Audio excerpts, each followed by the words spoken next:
여러분 반갑습니다. 반갑습니다. 오늘도 예배하러 나온 여러분 모두에게 주님의 평안과 은총을 간절히 기원합니다. 아멘. 우리가 어느덧 2025년 마지막 주일, 오늘이 마지막 주일이 되었습니다. 우리가 몸 관리를 참 열심히 하고, 저도 헬스하지만은 몸 관리 참 열심히 하고 이것저것 관리하지만은 어쨌든 결과적으로 우리의 몸은 1년 전보다 한 해 더 늙었습니다. 노화가 되었습니다. 그렇지만은 우리의 영혼은 우리가 찬송가에서 아까 고백했듯이 주님 배울 날에 1년치 더 가까이 다가갔습니다. 세상은 죽음을 보지 않고 영생을 꿈꾸고 있지만은 우리 그리스도인들은 죽음을 정복하고 초월하여서 죽음을 뛰어넘는 영생을 지금 누리고 있습니다. 우리가 지난 한 해 동안 과연 이 영생을 얼마나 누렸는가? 2025년이라는 서기의 시간에 매이지 아니하고 주님이 영원히 거하시고 계시는 것처럼 우리도 과연 그 영생의 소망 속에서 시간과 공간의 한계를 뛰어넘는 하나님과의 교제를 얼만큼 누렸는지 한번 되돌아보고, 우리가 곧 새해 여명을 맞이할 텐데 새해에는 어제보다 더 나은, 1년 전보다는 더 성장하고 성숙한 모습으로 주님 앞에 서는 여러분 모두가 되기를 간절히 기원합니다. 여러분, 우리는 오늘부터 요스바냐서 3장을 살펴보게 됩니다.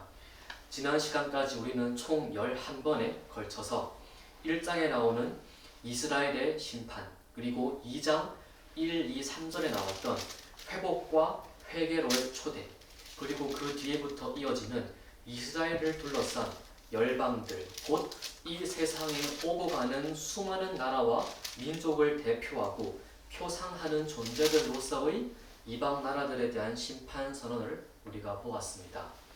오늘부터 우리가 보게 되는 3장, 요 3장의 전반부는 심판 선언이 다시 반복되면서 하나님께서 누차 경고하시는 모습이 나타나 있고, 후반부는 우리가 다음 달에 보게 될 후반부는 그 심판과 경고를 받고 은혜의 초대의 하나님의 그 초대에, 은혜로의 초대에 응하고 반응하는 자들에게 주시는 소망과 회복과 위로의 메시지가 담겨 있는 게 후반부입니다. 우리가 오늘을 포함해서 총 3번에 걸쳐서 요 3장을 마무리하게 될 터인데, 오늘은 요 3장의 전반부이자 심판의 메시지가 마무리되고 있는 8절까지를 한번 우리가 보려고 합니다. 사랑하는 여러분, 먼저 1절을 보세요. 패역하고 더러운 곳, 포악한 그 성읍이 화 있을진저. 여러분, 한글 성경은 화 있을진저라는 말을, 이 어구를 맨 뒤로 빼서 번역을 했지만은 원문에는 가장 앞에 나오는 어구입니다. 화 있을진저라는 말이 가장 먼저 시작됩니다. 1장과 2장에 걸쳐서 길게 이어졌기 때문에 이제 서서히, 여러분과 저가 그럴지 모르겠지만은 이제 서서히 그 심판을 너무나 많이 말했기 때문에 심판의 경각심과 두려움의 정도가 상대적으로 떨어질 수 있는 시점이지만은 하나님은 여전히 화 있을진저라는 말을 맨 앞에 사용하시면서 요 3장을 열고 계시는 것이죠. 심판의 그 메시지, 경고의 메시지가 얼마나 엄중하고 시급한지를 지금 보이시고 계십니다. 여러분, 이렇게 경각심을 일깨우시고 이 메시지를 받는 대상, 그 대상을 어떻게 표현했습니까? 패역하고 더러운 곳, 포악한 성읍, 이렇게 표현했어요.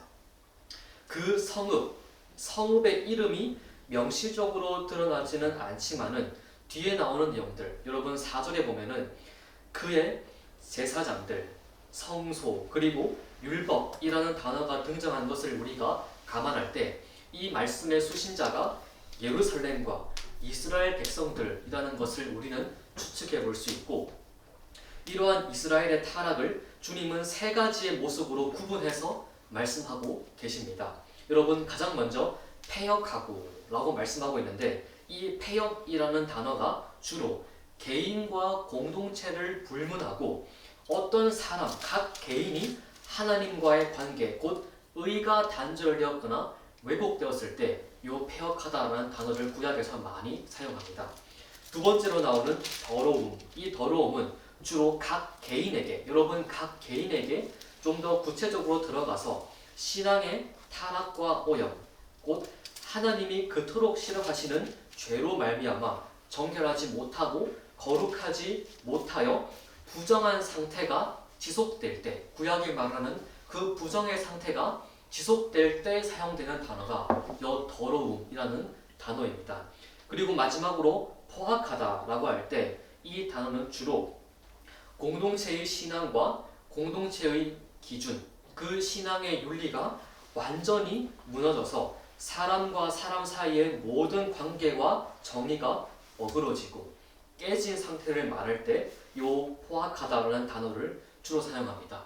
그러니까 우리가 순서대로 본다면은 하나님과의 관계가 완전히 무너진 종교적 의의 상실, 첫 번째, 그리고 필연적으로 이어지는 사회적 윤리와 사람들, 그렇기 때문에 당연한 결과로 그 결과로서 거룩과 성결을 완전히 잃어버려서 죄와 타락의 상태에 있는 개인들, 그리고 필연적으로 그 개인들이 모여있는 공동체이기 때문에 사회적 윤리와 사람들 사이의 관계가 다 무너진 이스라엘의 그 악한 실상을 포괄적으로 지금 요 세 가지의 단어를 통해서 단계적으로 순서대로 하나님께서 나열하고 계신 것이에요. 먼저 하나님과의 의가 무너졌기 때문에 도미노처럼 나머지 삶의 모든 영역이 덩달아 무너질 수밖에 없는 총체적인 타락의 그 서순을 주님께서 지금 책망하고 계신 것이죠.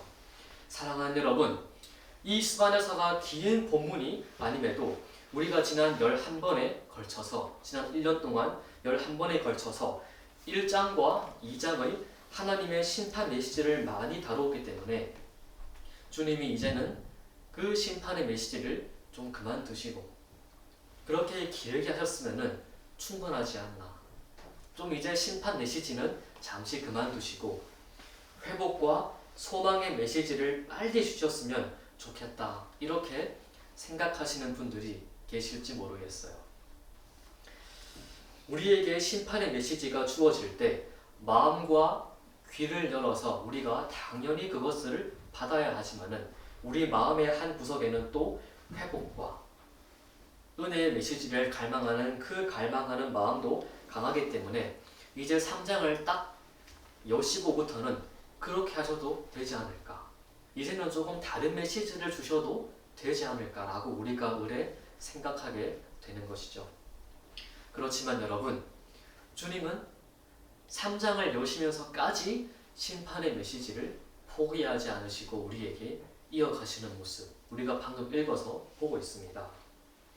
더욱이 그 대상이 다시 누구에게로 돌아왔습니까? 이스라엘로 돌아왔어요.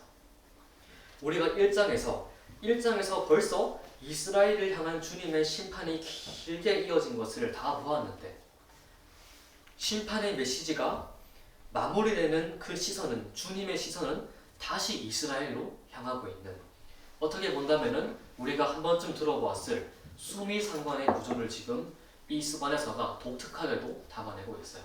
이스라엘로 갔다가 이방 나라로 갔다가 다시 이스라엘이 심판의 서곡과 그 피날레를 마무리하고 있는, 이스라엘로 메시지가 집중되고 있는 모습을 우리가 볼 수 있습니다.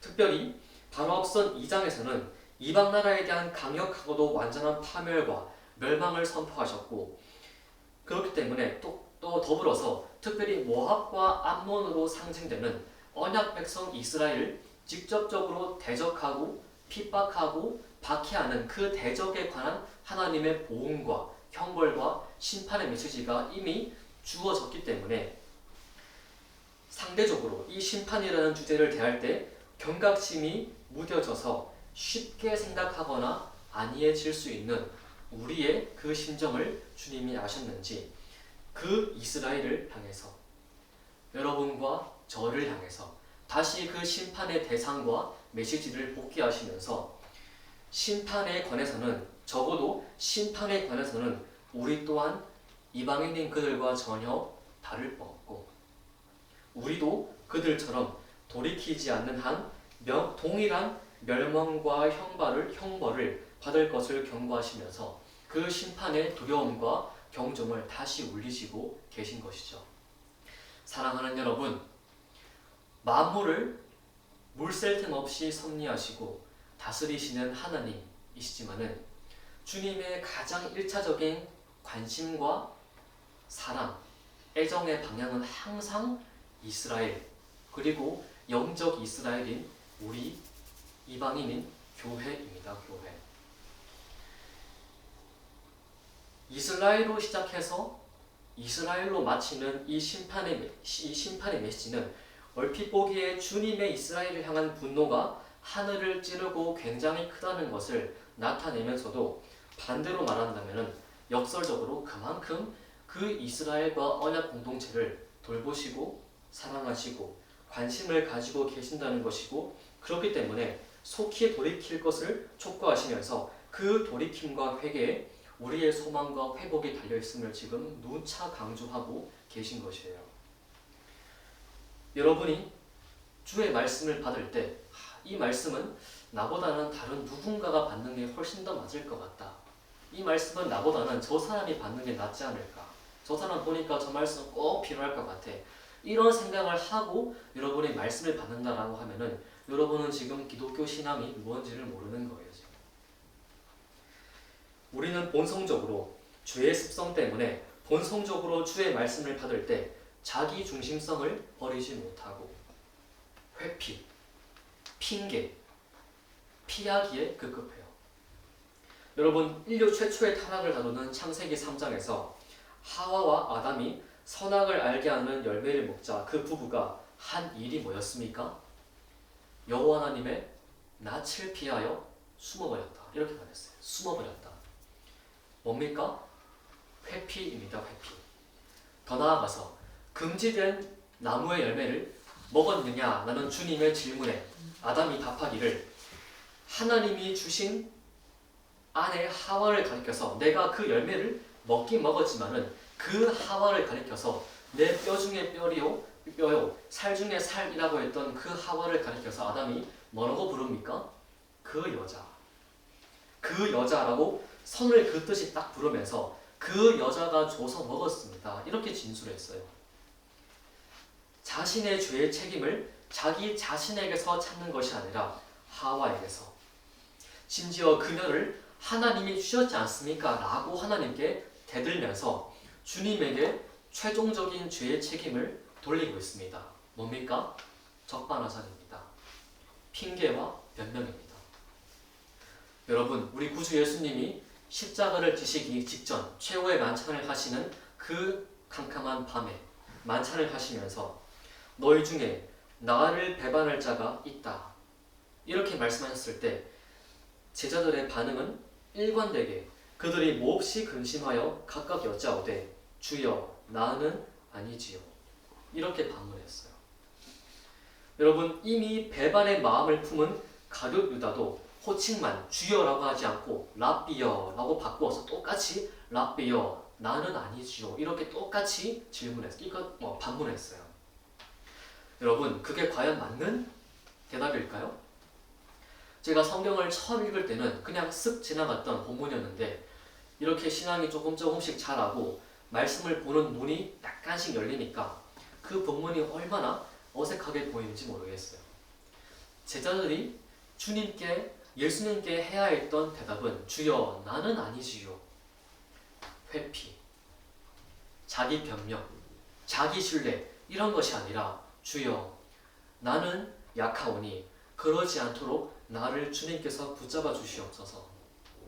자기 부정, 자기에 대한 신뢰와 믿음을 다 내려놓고 주님께 모든 것을 맡길 줄 아는 사람들이 제자들, 우리여야 하는데 어리석게도 나는 아니겠지, 나에게 주시는 말씀은 아니겠지, 이렇게 변명과 회피로 일관하는 모습을 예수님의 그 제자들도 뽑고 뽑으신 그 사람들도 그렇게 반응했던 게 믿음이 약하고 주님이 어떤 분인지 알지 못할 때 보이는 사람들의 전형적인 모습이에요.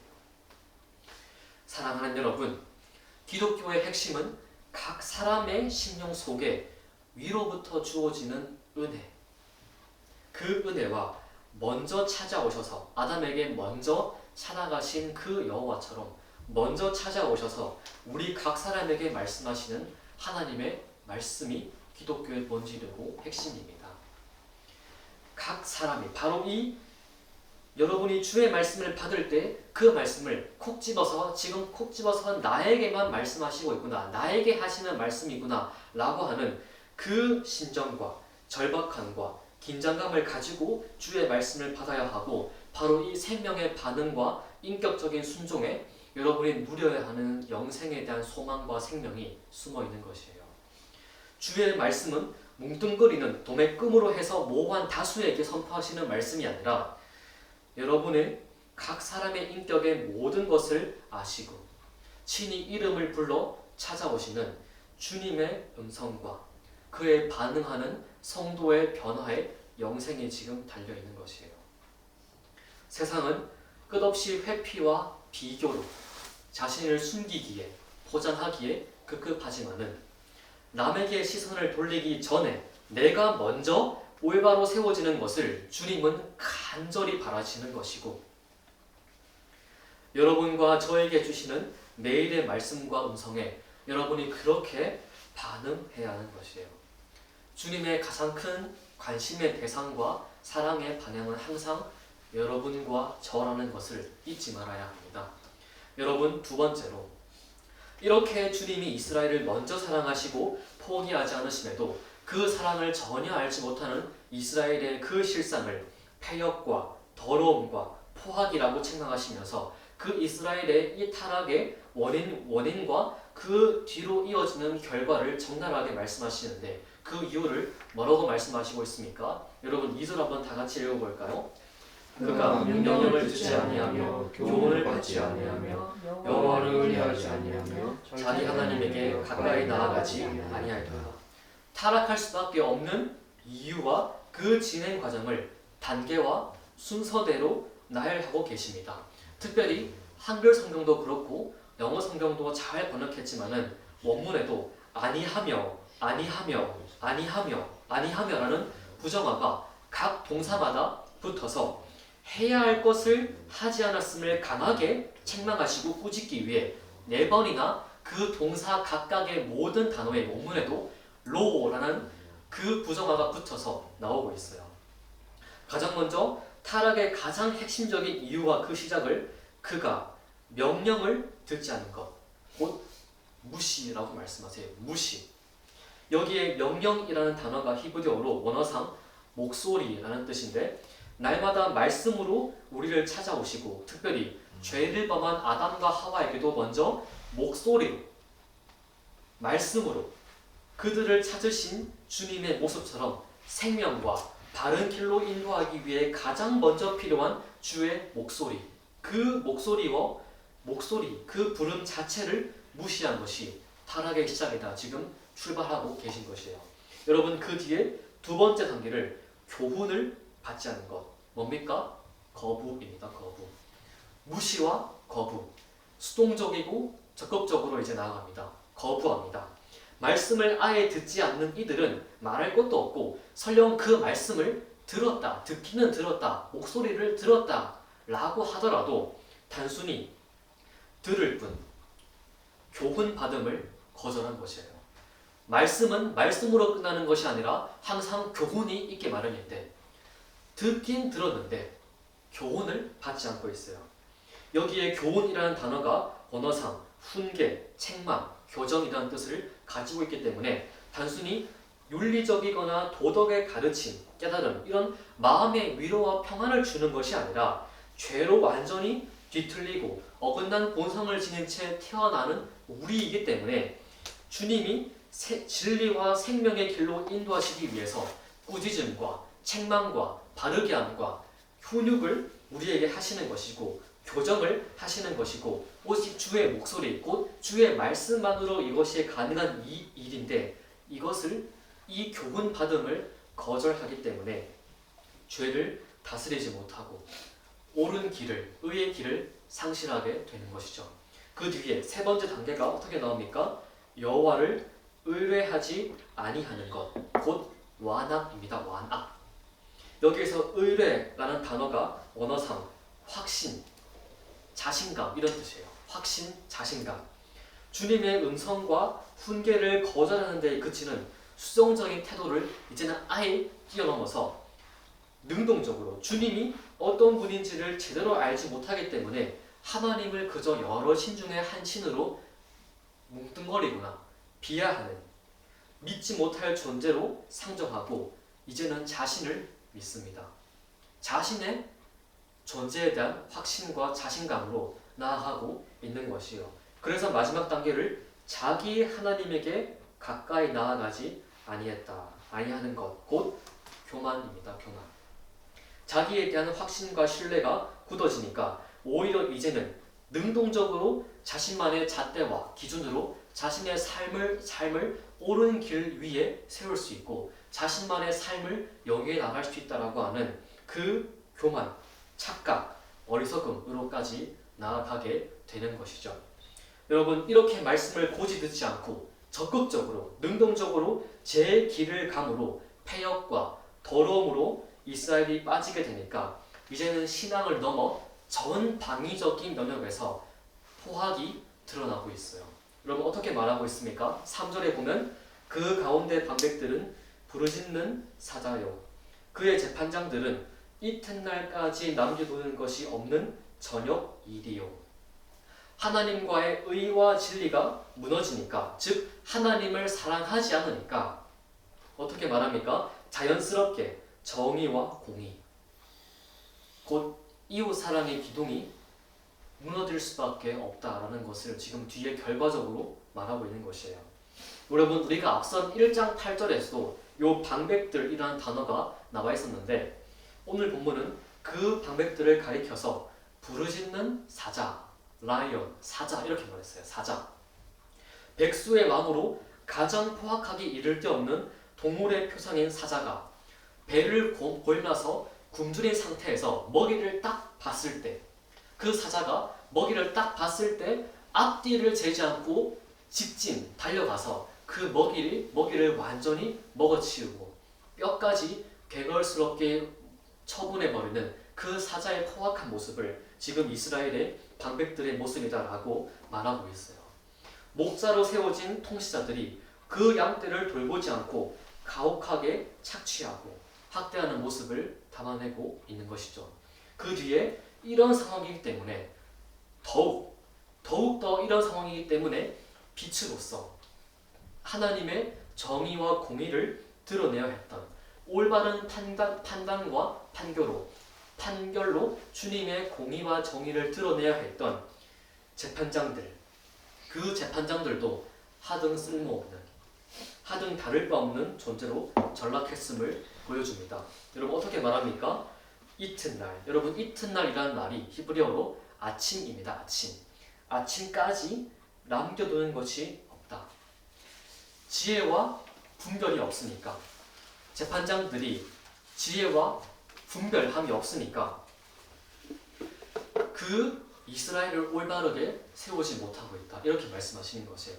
여러분, 당시 유대 사회에서 하루의 시작은 여러분이 아시는 것처럼 해가 넘어가는 저녁 6시 어가는 쯤에 하루가 시작되었어요. 우리처럼 자정에 하루가 시작되는 게 아니라 저녁에 하루가 시작되었어요. 그래서 이 저녁에 내일 아침에 또 내일 낮에 먹을 양식을 미리 준비하는 것이 이 유대인들의 생활 관습이었고 습관이었어요. 그런데 어리석게도 내일을 생각하지 않고 다가올 시간들을 생각하지 아니하고 그저 눈에 보이는 상황을 모면하고 눈에 보이는 이득을 생각하면서 이득을 막 챙기기 위해 그날 저녁에 모든 것을 소비하거나 또는 심지어 준비하지 않는 분별 없는 모습을 나타내고 있습니다.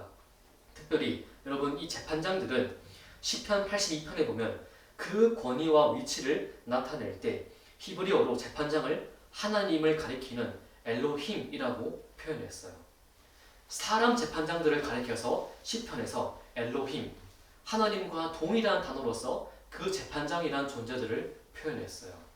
그래서 요한복음 10장에 보면 예수님이 이 말씀을 그대로 인용하시면서 사람의 재판장들도, 사람으로서 세워진 재판장들도 엘로힘, 하나님이라고 불리는데, 하물며 신성을 가지고 인성을 입은 내가, 예수님 당신이 하나님의 아들이라고 불리는 것이 도대체 뭐가 문제냐라고 유대인들을 책망하시는 장면에서 요 재판장 엘로힘이라는 표현을 가져오셨어요. 물론 여러분, 이것이 사람이 신이다, 엘로힘이다 라고 해서 사람이 신이다 이렇게 말하는 것이 절대로 아니에요. 그 재판장이라는 직분은 단순한 직분 정도가 아니라 인간의 재판, 하나님께서 만물의 재판장이 되셔서 모든 피조물을 당신의 법과 율례에 따라 엄격하게 심판하시고 판단하시는 것처럼 인간의 재판일지라도 그런 엄중함과 무게와 두려움을 가지고 마치 인간이 내리고 있지만은 마치 하나님이 내리시는 판결에 그 누구도 이의를 제기할 수 없고 그 판결이 너무나 정의롭고 공의로워서 모든 사람이 수긍하는 판결이 되는 것처럼 인간 재판장들도 그런 정의롭고 공정하고 의와 진리에 부합하는 판결을 해야 한다라는 그런 차원에서 인간 재판장을 엘로힘이라고 표현한 것이죠. 그렇지만 이 재판장들이 그렇게 고귀하고 중요한 직분인데 죄가 들어오자 이 재판장들조차 이들의 눈이 가리워지고 그런 거룩한 모습을 상실함으로 말미암아 사회를 올바르게 세우지 못하고 있다 책망하시는 것이에요. 여러분, 심지어 가장 압권의 모습이 4절에 나옵니다. 4절에 한번 같이 한번 읽어볼까요? 그의 선지자들은 경솔하고 간사한 사람들이요 그의 제사장들은 성소를 더럽히고 율법을 범하였도다. 이러한 이스라엘의 모든 종교적, 사회적 타락의 가장 1차적인 책임을 지고 있는 사람들은 다른 사람들이 아니에요. 계시가 제한되던 시절 주님의 성령을 받아 말씀을 담당하는 선지자들, 그리고 성전에서 성전을 관리하고 예배를 드리던 제사장들, 레위인들이었어요. 그럼에도 이를 교정해야 할 종교 지도자들이 더불어 부패하고 더욱 부패하여 완전히 총체적 난국의 현실을 보여주고 있는 것이죠. 여러분, 여기 선지자들을 가리켜서 경솔하다라고 표현하고 있는데 경솔하다는 건 분별이 없다. 곧 성령이 안 계시거나 떠나셔서 그의 음성을 들을 수 없거나 듣지 못함을 나타내는 것이고 간사하다는 건 딴 마음을 품고 자신의 유익과 이문을 쫓는 상태, 그래서 합치면은 전형적인 가짜 선생의 모습을 드러내고 있습니다. 제사장들은 성전의 직분자로서 제사와 예물을 멈추지 않고 매일 그리고 절기마다 제사를 꾸준히 드렸지만은 하나님이 원하시는 예배는 온데간데 없고 형식과 껍데기만 남아서 성소를 더럽히고 더욱이 율법에 가장 정통하고 백성에게 올바르게 가르칠 의무가 있는 이들이 뭐 했다고 말합니까? 율법을 범했다. 원문을 직역한다면 율법을 사람으로 의인했을 때 율법을 신체적으로, 정신적으로 학대하고 폭력으로 착취하고 가혹하게 완전히 능욕했다. 경외하지 않고 능욕했다라는 말이, 범했다라는 말이 가지고 있는 원어적인 의미예요. 폐역과 더러움, 포악을 가감 없이 드러내고 계신 것이죠. 사랑하는 여러분, 이렇게 종교적인 타락과 그로 인한 필연적인 결과인 사회 그리고 윤리의 타락이 시작되는 그 원인의 가장 출발점이 뭐였습니까? 2절에 보면은 맨 처음에 뭐였습니까? 명령을 듣지 아니하는 말씀의 부재입니다. 말씀을 올바르게 대하지 않습니다. 말씀을 올바르게 듣고 교훈을 얻지 않는 것, 말씀의 왜곡, 이것이 타락의 가장 큰 출발점이고 그 결과로서 이렇게 이스라엘의 헝클어진 모습을 우리가 보고 있습니다. 하나님을 전혀 알지 못하는 세상은 이 세상의 문제와 아픔을 논할 때 항상 사회 구조를 들고 나옵니다. 구조가 모순이 있다. 구조가 문제가 있다. 그래서 구조를 바꿔야 한다. 법을 만들거나 고치고 제도를 정비하거나 좋은 정책을 설계해서 문제를 해결할 수 있다고 믿습니다. 세상은. 그래서 거기에 모든 시선과 에너지와 거대 담론을 다 쏟아붓습니다. 적지 않은 신학자들조차 이 담론을 교회에 가지고 들어와서 1960년대 로마 가톨릭의 해방신학, 남미를 그렇게 뜨겁게 달구었던, 지금도 달구고 있는 그 해방신학을 우리 개신교의 일부분들도 그 해방신학을 가지고 들어와서 예수님을 말할 때 인류의 죄를 대속하고 택하신 자들에게 영생을 수여하시는 죄를 해결하신 메시아다, 이렇게 보는 것이 아니라 해방신학은 예수님은 약자를 보듬었고 사회운동을 하신 개혁가이고 사회운동가였다, 이런 식으로 예수님을 비하합니다. 해방신학은 죄를 보는 것이 아니라 예수님을 일개 사회운동가의 위대한 선생, 이렇게 생각하기 때문에 죄를 보지 않습니다. 구조를 봅니다. 신학조차. 그게 해방신학의 본질입니다. 그러나 사랑하는 여러분, 성경을 통해서 주시는 하나님의 진단과 평가는 완전히 다르지요. 구조의 문제가 아닙니다. 하나님을 경외하지 않고 그래서 사람을 존귀하게 대하지 않게 만드는 모든 것의 실체, 죄. 죄가 모든 문제의 근원임을 분명히 성경은 말하고 있고 핵심임을 밝히 드러내십니다. 세상은 자꾸 죄로 왜곡된 현상의 본질과 죄로 뒤틀리고 오염된 사람의 본성을 보지 않고 그저 눈으로 드러나는 가시적인 상처와 문제만 바라보면서 그저 반창고만 붙이려고 하기 때문에 문제를 해결하지 못하고 문제를 더욱더 악화시킬 수밖에 없는 것이지만은 주님은 전혀 다르게 주의 음성과 말씀으로 시선을 돌리고 교훈을 받고 주를 의뢰하며 주께 나아가는 것이 주님이 우리에게 제시하시는 구원의 출발이자 회복의 선결 조건임을 말씀하고 계시는 것입니다.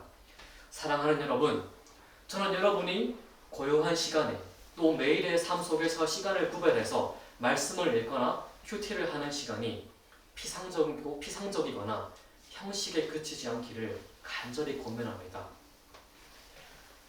말씀은 그저 우리의 마음을 따뜻하게 하거나 위로만 주는 것이 아닙니다. 그런 요소가 없는 것은 아니지만은 그 회복과 위로로 가기 위해 가장 먼저 해야 할 것, 여러분의 죄된 본성을 뼛속까지 직시하고 가감없이 들여다보고 회개하고 돌이키는 그 과정이 진지하게 선행되어야 되는 것이에요. 그래야만 끝없이 여러 핑계와 변명을 대며 곁길로 새는 우리의 마음을 다잡고 의와 진리의 길에 다시 설 수 있고, 바로 그때 하나님의 은혜와 구주의 은총을 통해서 오는 쏟아지는 위로, 터질 듯한 감격을 우리가 말씀을 통해서 경험할 수 있는 것이에요. 여러분, 사도행전 2장에 보면은 오순절날 성령이 딱 임하시고 베드로가 오순절 설교를 했을 때 유대인들의 반응이 뭐였습니까? 마음에 찔렸다. 여러분, 그 찔렸다라고 할 때 찔렸다는 말의 의미가, 헬라어의 그 의미가 칼이나 창같이 날카로운 무기로 사람의 심장을 완전히 꿰뚫었다는 거예요. 심지어 꿰뚫는데 그치지 아니하고 그 칼의 끝이 찔린 사람의 등 뒤를 뚫고 튀어나왔다. 완전히 관통했다. 이런 의미가 요 마음에 찔렸다라고 할 때 찔렸다는 말의 언어적인 의미예요. 헤집어 놓았다. 어느 누가 그러게 되는 것을 원하겠습니까마는 성경은 그것이 말씀을 받을 때 우리의 모습이어야 한다고 분명히 가르치고 있는 것이에요. 여러분, 마음에 찔리고 있습니까? 그저 아는데 그치는 것이 아니라 마음이 다 헤집어지고 마음이 뒤집히고 내 심장과 폐골을 아예 관통하는 듯한 고통과 아픔이 반드시 있어야 하는데 여러분에게 마음의 찔림이 있습니까? 명령을 듣는 것을 넘어 교훈, 곧 훈육, 책망, 바르게 함을 받는 것이기 때문에 유대인들이 그렇게 자아를 부인하고 깨뜨렸을 때 구원과 성령의 선물이라는 참된 지도책을 얻은 것이에요. 여러분, 말씀은 여러분에게 주어진 이 기쁨을 위한 싸움에서의 결정적인 무기이자 병법서이고, 싸움을 위한 병법서이고, 여러분이 말씀으로 준비되지 않거나 준비할 생각이 없다면은 여러분의 성도가 맞는가? 신앙의 현 주소를 진지하게 고민해야 합니다. 성경은 분명히 칭의의 구원을 얻은 자에게는 거룩과 성결을 위한 전쟁은 아니지만 전투, 치열한 영적인 전투가 있다고 분명히 말하고 있고, 이 싸움을 이기기 위한 핵심적인 방법은 에베소서 6장에서 바울이 말씀하시는 것처럼 전신갑주 중 유일하게 방어하는 것이 아니라 유일하게 적을 찌르고 공격할 수 있는 무기인 성령의 검, 곧 하나님의 말씀, 이것을 가지라라고 바울은 우리에게 분명히 권면하고 있어요. 여러분, 제가 야구를 참 좋아하는데, 제가 야구 참 좋아하지 않습니까? 야구 참 좋아하는데 시즌 때 간혹 제가 경기를 많이 보지 않지만은 이제는 간혹 경기를 볼 때마다 굉장히 인상적인 장면이 꽤 많이 있어요. 여러분, 투수와 타자가 승부를 할 때 치열한 수싸움이 보입니다. 치열한 수싸움을 보이기 때문에 투수는 다음 공을 던질 때 타자가 생각지 못한 구종을 던지기 위해서 수싸움을 하는 것이고, 포수와 그렇게 신호 교환을 하는 것이고, 타자는 그 수싸움을 읽어내기 위해서 여러 가지 고민을 해야 합니다. 다음 공은 뭐가 들어올까? 다음 공은 이거일까? 고민을 해야 합니다. 그렇기 때문에 타자가 그 고민을 할 때 고민을 혼자 하지 않아요. 대부분의 경우에 어떻게 합니까? 타석에서 벗어나서 3루에 있는 또는 1루에 있는 코치를 바라봅니다. 그럼 코치가 이렇게 수신호로 전략을 전달해 줍니다. 아마 다음 공은 뭐일 것이다. 전달을 받아서 코치가 타자에게 수신호로 그 투수가 던질 것으로 예상되는 다음 공을 미리 알려주고 타자가 타석에 들어가서 준비할 수 있도록 만듭니다. 중요한 승부처이거나 아주 중요한 경기일 때는 더욱더 매 공을 던질 때마다, 매 공을 받을 때마다 타자가 가능한 대로, 그 짧은 시간이지만은 가능한 대로 3루에 있는 코치를 바라보면서 전략과 전술을 전달받습니다. 그렇게 해야만이 그 긴 시간 동안에 이어지는 경기 동안에 그 과정을 통해서 승리를 일굴 수 있다고 믿기 때문에 야구도 그렇게 합니다. 여러분, 이 세상의 육신의 스포츠도 이기기 위해서 그렇게 짬을 내서 그 짧은 시간이지만 전략을 얻기 위해 코치를 바라보고, 더가웃에서 감독이 전술을 지시하고, 그렇게 수많은 과정을 거쳐서 야구도, 일개 스포츠 경기도 그렇게 이기려고 애쓰는데, 여러분이 이 치열한 영적인 존재와 싸우는 사단과 마귀와의 싸움에서 말씀을 보지 않는다. 여러분은 그냥 지고 들어가는 것이에요. 교훈을 받지 않는다. 이미 여러분은 졌습니다.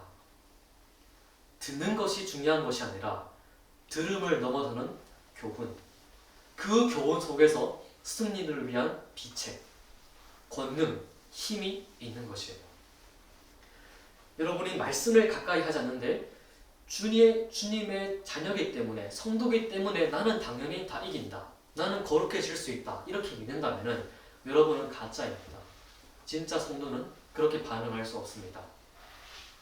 말씀을 가까이 하고, 말씀을 통해서 전략을 얻고, 주님의 위로를 얻고, 복음의 위대함을 깨달아서 능히 싸울 수 있는 힘을 얻는 것.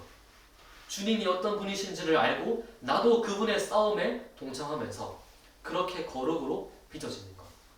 여러분, 저는 저의 개인적인 경험을 자신 있게 말할 수 있습니다.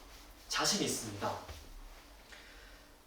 저는 저의 신앙을 완전히 뒤바꾸고 여기까지 이렇게, 물론 너무나 아직 자라야 하고 미약하지만은 여기까지 자랐다라고 말할 때 저는 다른 것 말하지 않습니다.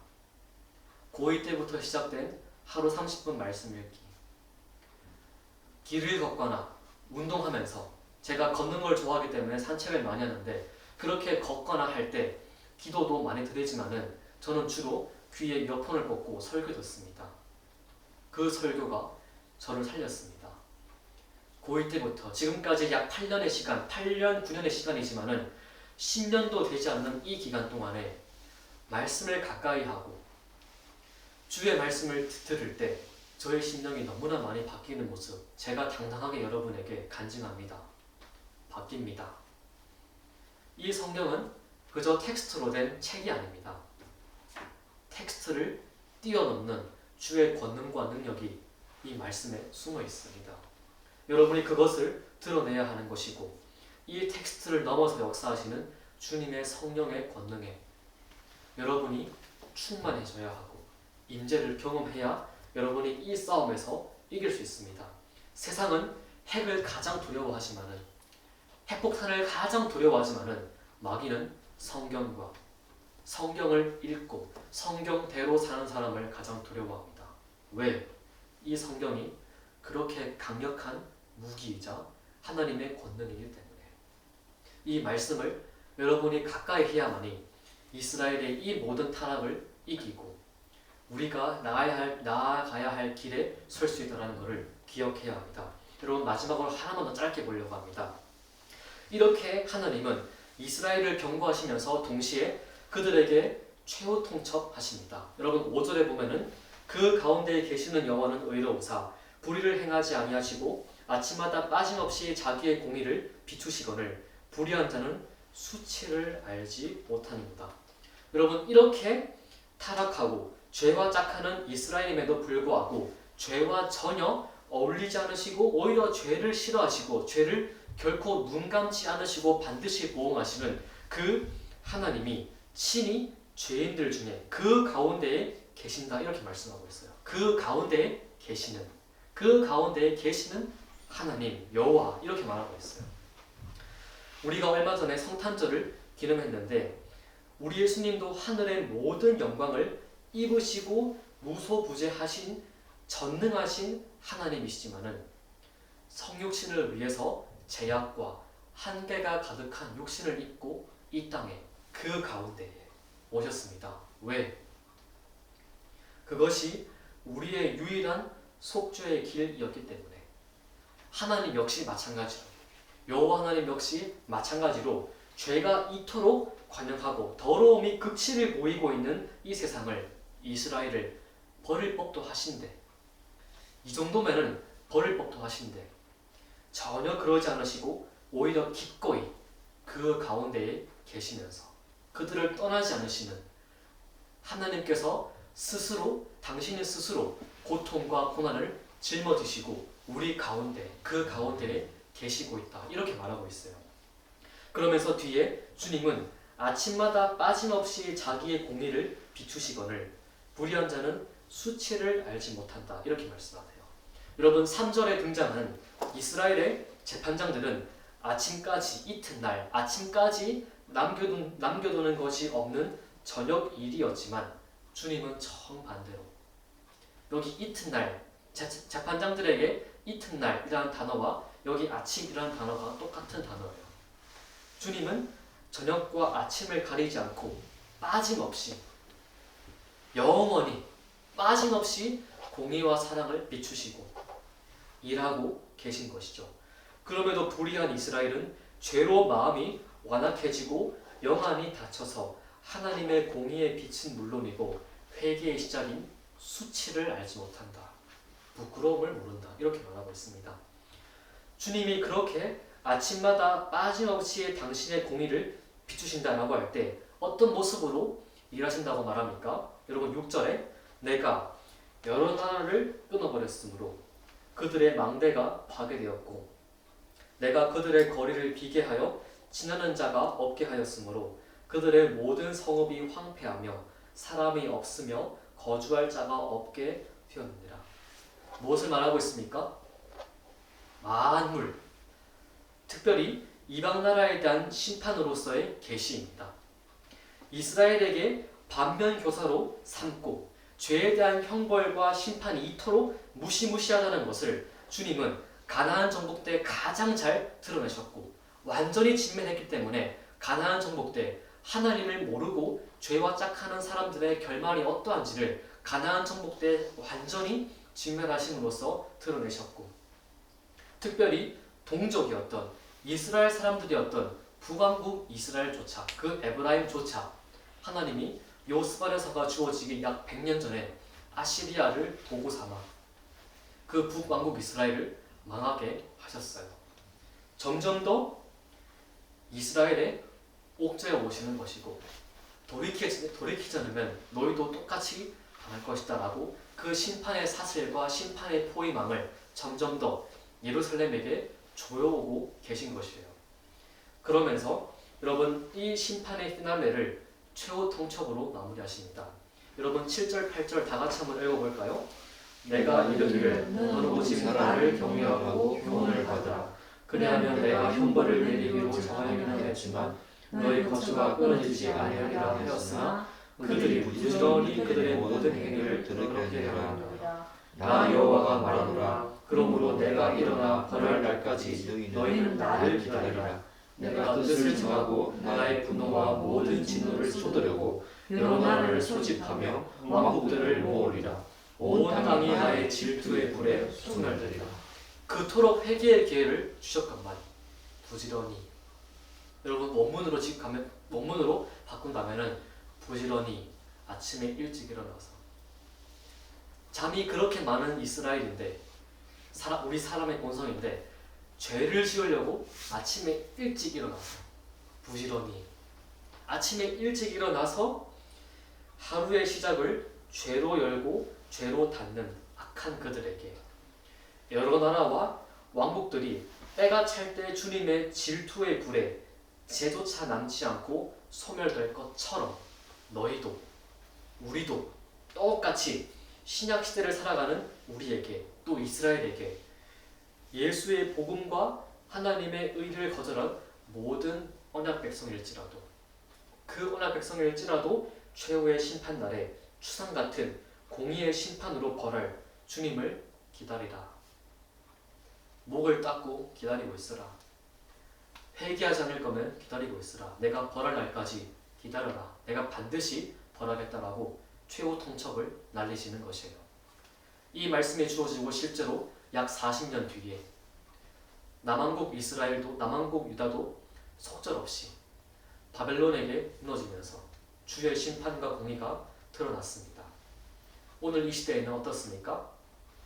주님의 최후의 심판날에 똑같이 그때는 이스라엘은 아시리아와 바벨로니아라는 세상의 제국이 그들을 심판했지만은 오늘 이 시대를 살아가는 우리에게는 최후의 심판날에 주님 다시 오시는 그날에 하나님이 예수님이 친히 만물의 재판장으로 강림하셔서 돌이킬 기회도 없는 최후의 심판의 그 서막을 우리 가운데 여실 것입니다.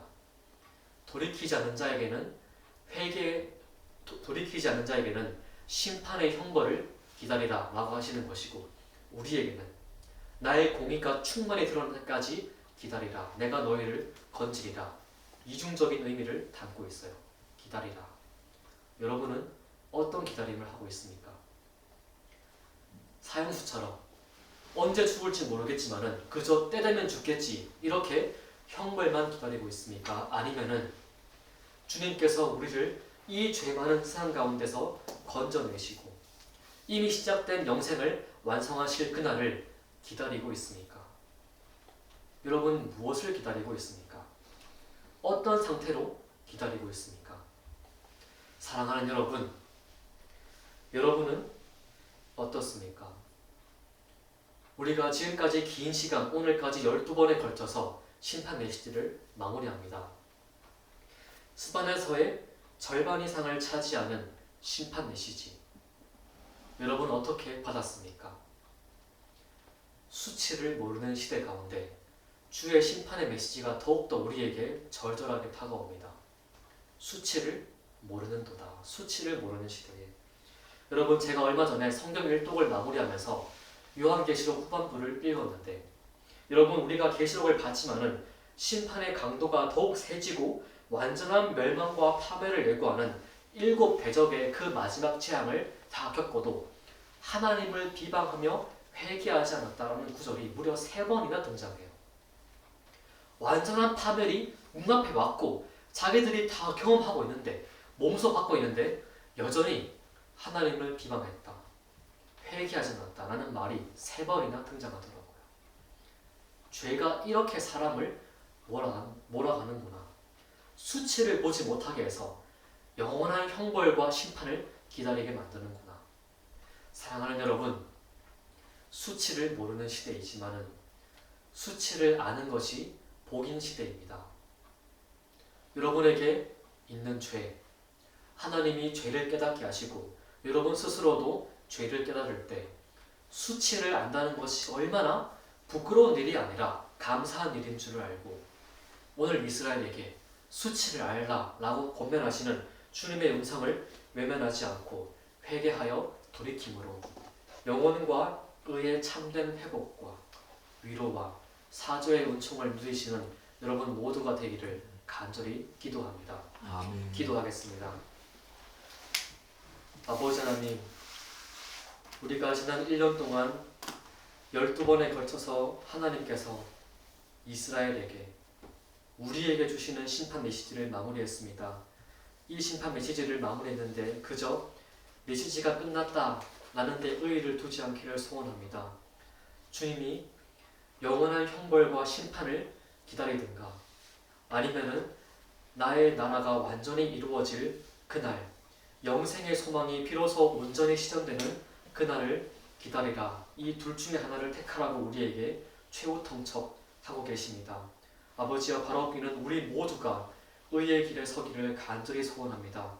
심판을 기다리는 것이 아니라 날마다 하나님과의 관계와 의를 점검하고 돌이키고 주님의 은혜의 대로에 날마다 섬으로 말미암아 우리에게 최후의 날, 주의 최후의 심판날이 두려움과 무서움이 아니라 평안과 안식과 구원의 완성이라는 감격과 기쁨의 소식으로 들리게 하옵시고 우리가 그렇게 우리의 죽음을 최후의 날을 기다리면서 하나님을 사모하며 나아갈 수 있도록 인도하여 주시옵소서. 바라옵기는 수치를 아는 것이 복이다. 시편에서도 수치를 아는 것이 복이다라고 했습니다. 수치를 아는 것이 부끄럽기 때문에 세상은 다 피하고 두려워하고 부끄러워하지만은 성경과 복음은 기독교는 수치를 아는 것이 죄라고 분명히 말씀하고 있습니다. 알량한 자존심, 체면 다 내려놓게 하시고 주 앞에 우리의 죄를 하나도 빠짐없이 다 토설할 때 우리의 부끄러움과 우리의 수치를 덮고도 남는 하나님의 은혜를 죄를 덮으시는 사죄의 은총을 경험하게 하옵시고 그렇게 우리가 이 땅에서 주님의 위로와 소망 안에서 날마다 십자가를 향하여 행진하고 걸어가는 우리 모든 삶, 각 개인의 삶 될 수 있도록 인도하여 주시옵소서. 모든 것 감사하고 주 예수님의 이름으로 기도드리옵나이다. 아멘.